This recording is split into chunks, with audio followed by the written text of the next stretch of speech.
Dr. Lanyon's Narrative. On the 9th of January, now 4 days ago, I received by the evening delivery a registered envelope, addressed in the hand of my colleague and old school companion, Henry Jekyll. I was a good deal surprised by this, for we were by no means in the habit of correspondence. I had seen the man, dined with him, indeed, the night before, and I could imagine nothing in our intercourse that should justify a formality of registration.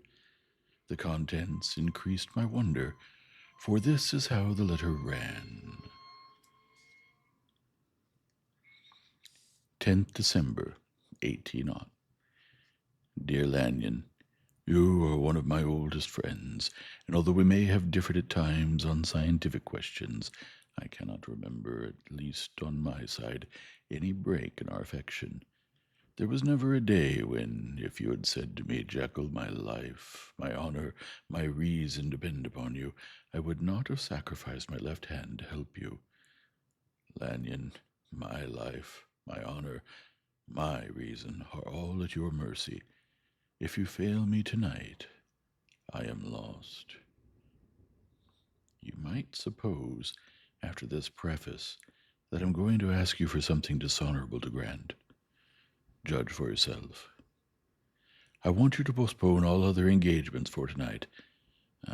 Even if you were summoned to the bedside of an emperor, to take a cab, unless your carriage should be actually at the door, and with this letter in your hand for consultation, to drive straight to my house. Poole, my butler, has his orders. You will find him waiting your arrival with a locksmith.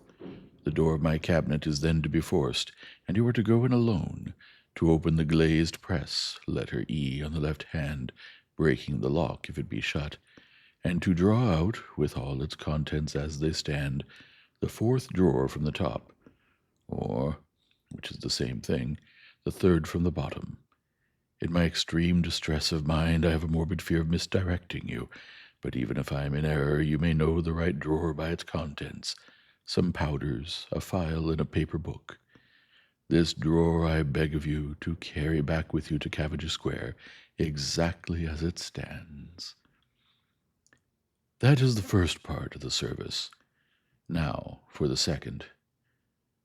You should be back, if you set out at once on the receipt of this, long before midnight, but I will leave you that amount of margin, not only in the fear of one of those obstacles that can neither be prevented nor foreseen, but because an hour when your servants are in bed is to be preferred for what will then remain to do.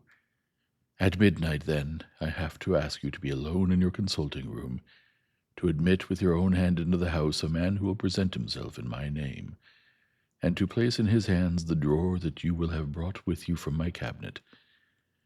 Then you will have played your part and earned my gratitude completely. 5 minutes afterwards, if you insist upon an explanation, you will have understood that these arrangements are of capital importance, and that by neglect of one of them, fantastic as they must appear, you might have charged your conscience with my death or the shipwreck of my reason. Confident as I am that you will not trifle with this appeal, my heart sinks and my hand trembles at the bare thought of such a possibility.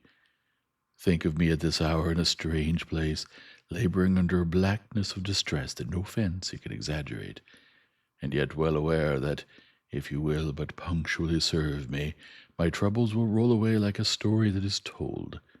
Serve me, my dear Lanyon, and save your friend, H.J. P.S. I had already sealed this up when a fresh terror struck upon my soul.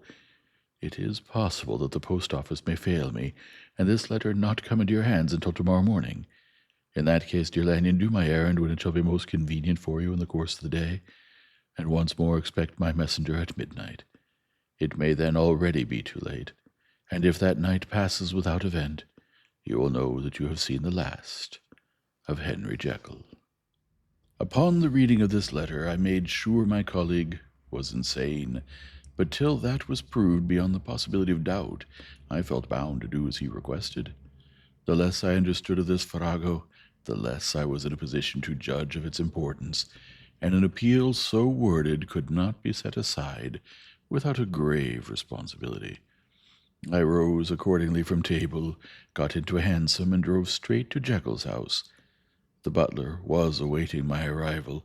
He had received by the same post as mine a registered letter of instruction, and had sent at once for a locksmith and a carpenter.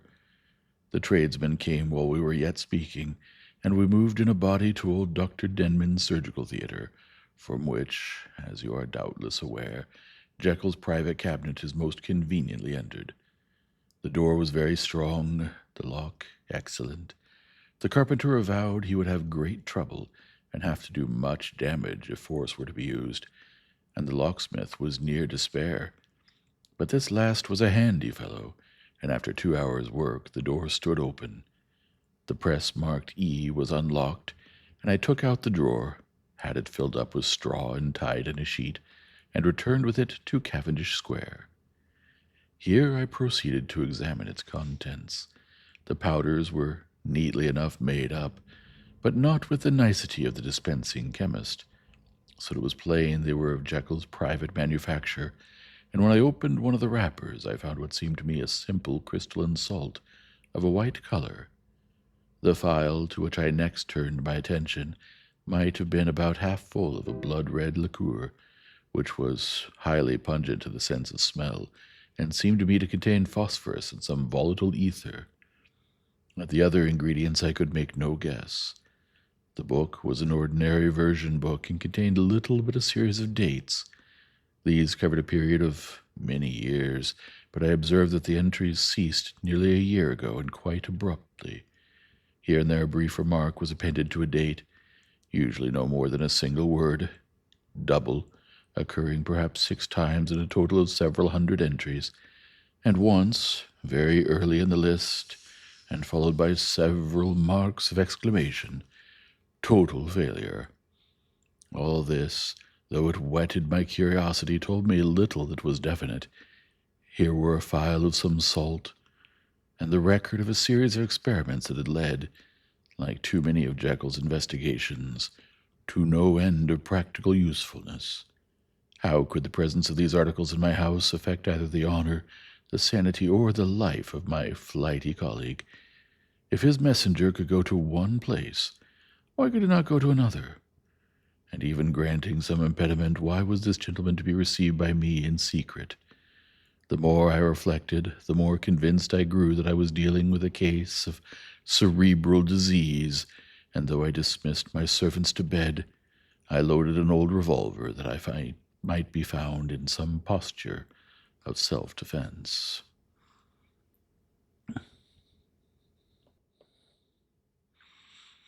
12 o'clock had scarce rung out over London ere the knocker sounded very gently on the door. I went myself at the summons, and found a small man crouching against the pillars of the portico. "Are they come from Dr. Jekyll?" I asked. He told me yes by a constrained gesture, and when I had bidden him enter, he did not obey me without a searching backward glance into the darkness of the square. There was a policeman not far off, advancing with his bull's eye open, and at the sight I thought my visitor started and made greater haste. These particulars struck me, I confess, disagreeably, and as I followed him into the bright light of the consulting room, I kept my hand ready on my weapon. Here, at least, I had a chance of clearly seeing him. I had never set eyes on him before. So much was certain. He was small, as I have said.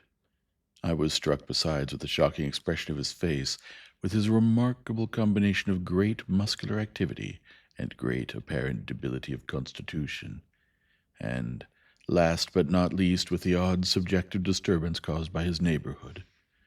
This bore some resemblance to incipient rigor, and was accompanied by a marked sinking of the pulse. At the time I set it down to some idiosyncratic personal distaste, and merely wondered at the acuteness of the symptoms, but I have since had reason to believe the cause to lie much deeper in the nature of man, and to turn on some nobler hinge than the principle of hatred.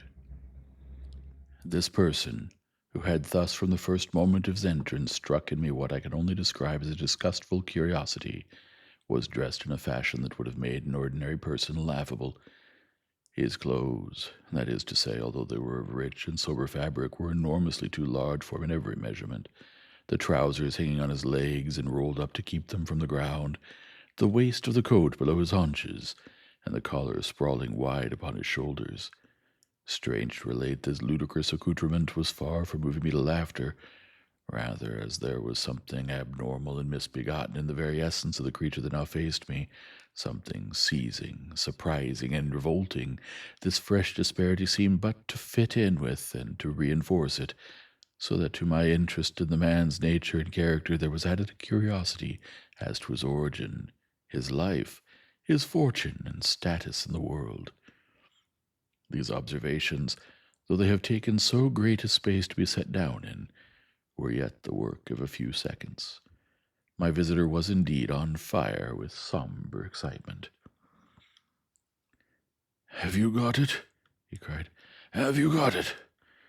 And so lively was his impatience that he even laid his hand upon my arm and sought to shake me.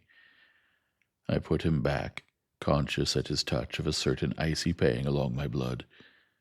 "Come, sir," said I, "you forget that I have not yet the pleasure of your acquaintance. Be seated, if you please."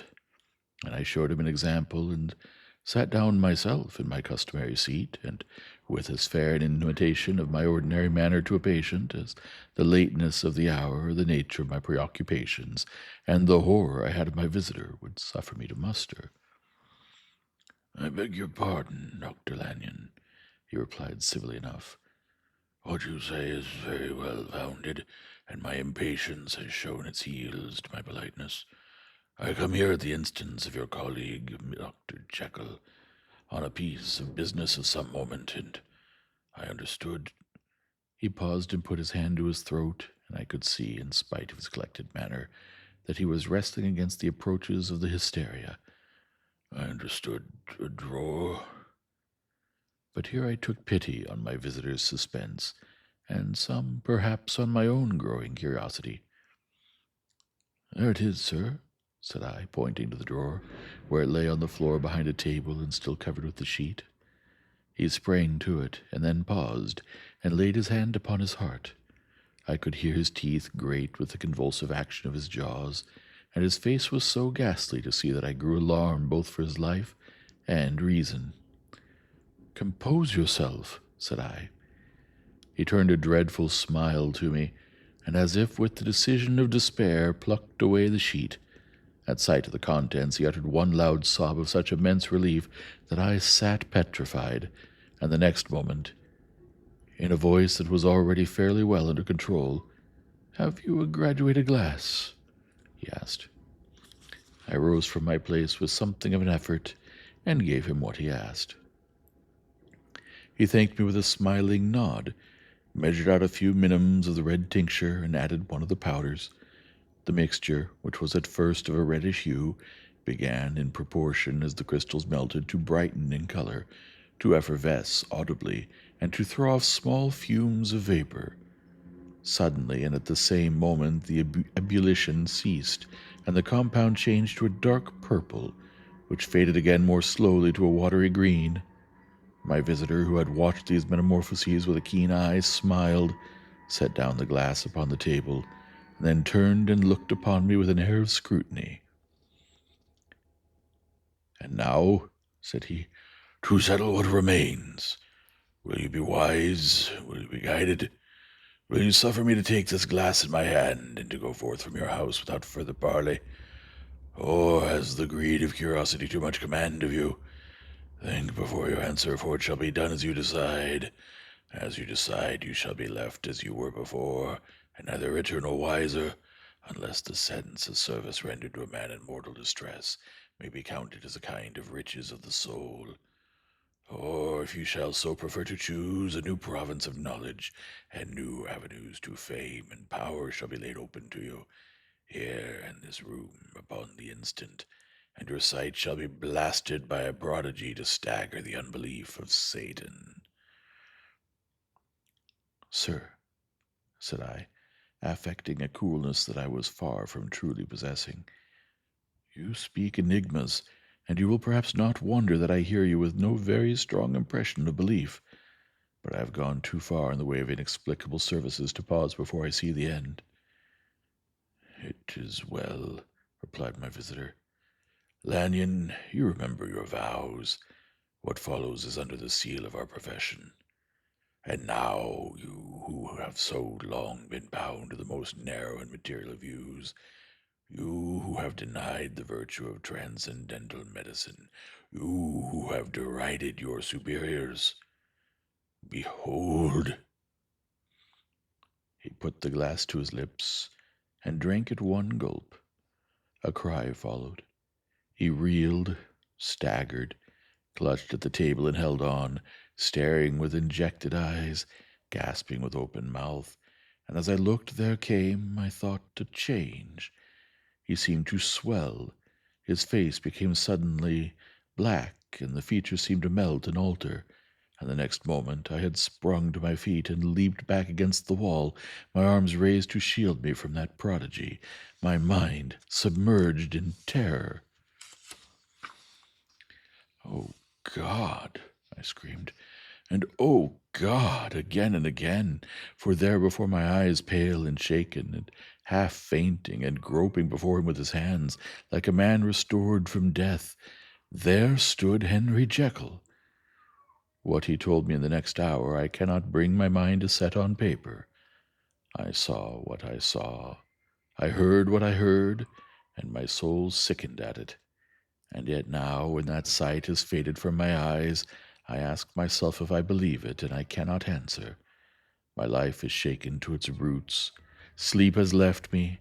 The deadliest terror sits by me at all hours of the day and night, and I feel that my days are numbered, and that I must die, and yet I shall die incredulous. As for the moral turpitude that man unveiled to me, even with tears of penitence, I cannot, even in memory, dwell on it without a start of horror. I will say but one thing, Utterson, and that, if you can bring your mind to credit it, will be more than enough. The creature who crept into my house that night was, on Jekyll's own confession, known by the name of Hyde, and hunted for in every corner of the land as the murderer of Carew. Hasty Lanyon.